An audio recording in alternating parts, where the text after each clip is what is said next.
নিও না তাকে, শুধু জানতাম আমার একটা মামাতো ভাই আছে।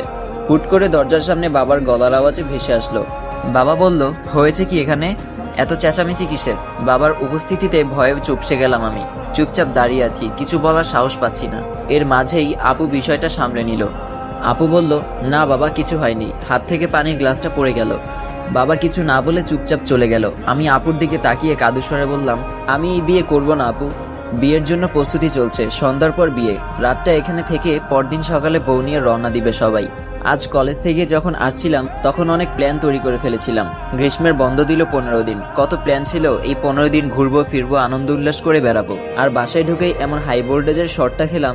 নিরুপায় হয়ে মায়ের কাছে গেলাম, কিন্তু কেউ আমাকে বিশেষ গুরুত্ব দিল না। শুধু মামি একবার 2 হাতে ধরে কপালে চুমু দিয়ে বলল, আমার লক্ষ্মী বৌমা। আমি আবারও নিরুপায় হলাম, কেউ আমায় এতটা গুরুত্ব দিচ্ছে না। একটুও মনে হচ্ছে না আমার জন্য এত আয়োজন। আসার সময় খাম্বা মহাশয়